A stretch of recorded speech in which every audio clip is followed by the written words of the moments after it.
అమ్మా రాయబాబు నుంచి ఫోన్. రేపు హలో, అవునండి, ఆయన మీతో మాట్లాడాలనుకుంటున్నారు.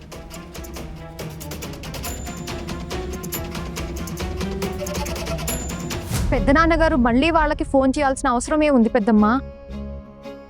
వదిలేయాల్సింది కదే మంచిది. నోరు అదుపులో ఉండదు కదా నిధి. నీ స్థానంలో నా కూతురు ఉండుంటేనా నువ్వు చూద్దు నేను దానికేం చేసేదాన్నో. నేను కూడా మీ కూతురు లాంటి దాన్నే కదా పెద్దమ్మా. మీకు ఏది అనిపిస్తే అది చేయండి. మిమ్మల్ని ఎవరు ఆపారు? ఓ పని చేయండి, మీ చేతులారా నా గొంతు నులిమి నన్ను చంపేయండి. ఎందుకు అయిపోయారు? చంపేయండి. మీకే కాదు నాకు కూడా ప్రశాంతత దొరుకుతుంది. చంపేయండి. వదరే నువ్వు నోర్ముయ్. నువ్వు చేసి వచ్చిన పనికి సిగ్గు అనేదేమైనా ఉందా నీలో? అరే, ఎంతో కష్టపడితే ఒక అబ్బాయి దొరికాడు, మంచి కుటుంబం దొరికింది. నువ్వేమో ఇంత పెద్ద ఘనకార్యం చేసి వచ్చావు. కాబోయే అత్తగారు వచ్చి స్వయంగా పెళ్లి ఆపేస్తానని మాట్లాడుతున్నారు. దీన్నేం చేయాలి అసలు? పెళ్ళేమో వద్దన్నావు, కానీ అబ్బాయి పిలవగానే ఎగిరెగిరి పడుతూ తనని కలవడానికి వెళ్ళిపోయావు. పోనీ కలవడానికి వెళ్తే వెళ్ళావు, కానీ కనీసం ఆ అబ్బాయిని నీ గుప్పిట్లో పెట్టుకుని ఉండాల్సింది కదా. పెద్దమ్మ నోరు మూయ్, గొంతు తగ్గించు. నేను ఆ అబ్బాయిని కలిసింది తనని గుప్పిట్లో పెట్టుకోవడానికి కాదు. ఆయనే నన్ను బలవంతంగా పిలిచారు. ఇప్పుడు ఈ విషయం తనే స్వయంగా వాళ్ళ ఇంట్లో చెప్పకపోతే ఆయనతో పెళ్లి జరగకపోవడమే మంచిది.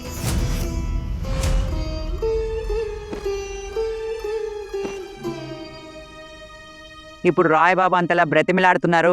మరియు నువ్వు ఆ అమ్మాయిని పిలిచి అన్ని విషయాలు వివరించావు కాబట్టి పెళ్లి పనులు మొదలు పెడదాం.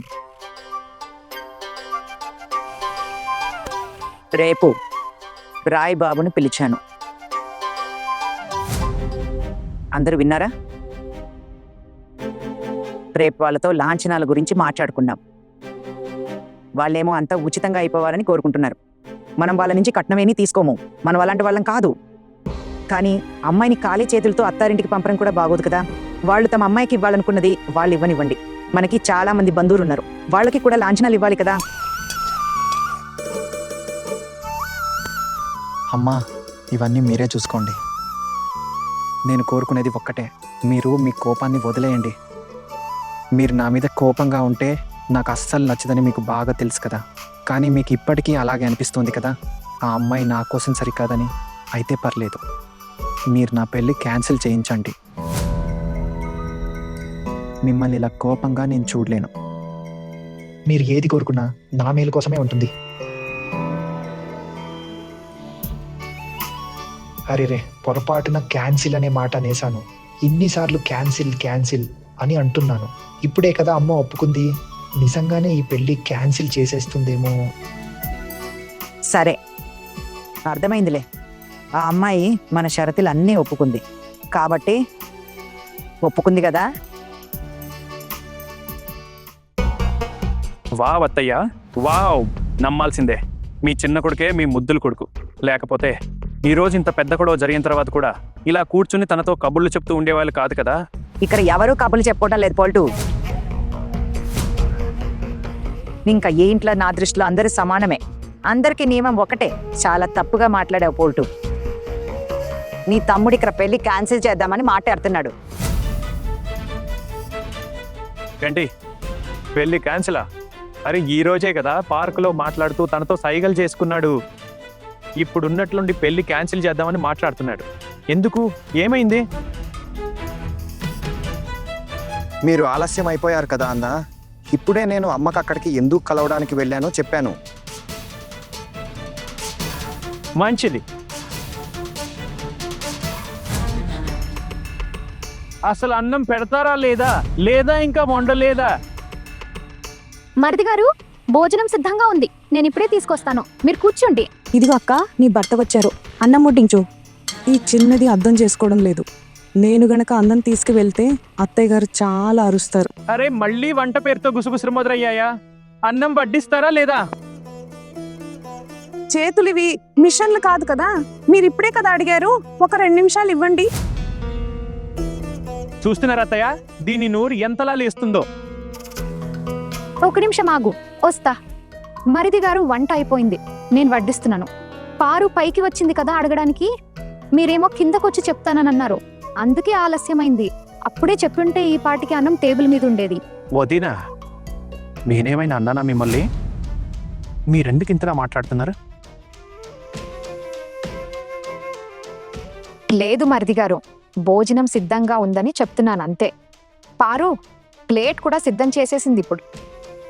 పారు భోజనం తీసుకురా. రండి పోల్టు, వెళ్ళి అన్నం తిను, నీకు ఆకలిగా ఉంది కదా.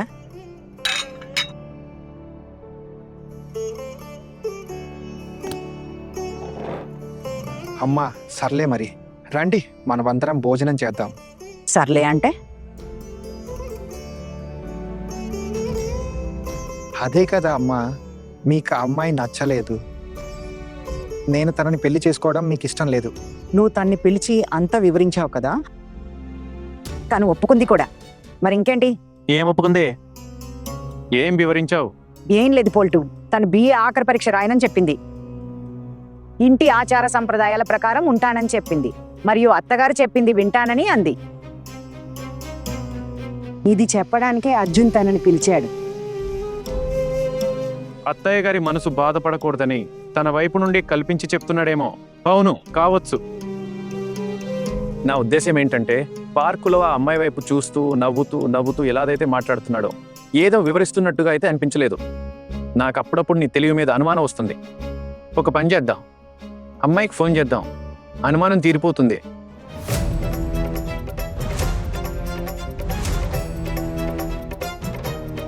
విన్నావు కదా నువ్వు? వాళ్ళు ఏమన్నారు? మన అదృష్టం బాగుంది, పెళ్లి క్యాన్సిల్ చేయలేదు. నువ్వంతా పారు చేసే వాహన. ఎందుకు పిలిచారో తెలియదు, వెళ్ళి చూస్తాను. నాకైతే వాళ్ళు ఎక్కడ కట్నం అడుగుతారో అనిపిస్తుంది. ఎలాంటి కష్టంలో పడేసా వాహన నువ్వు. ఇంకెప్పుడు ఏ గొడవ జరగకూడదు, గుర్తుంటుంది కదా? గుర్తుంటుందా?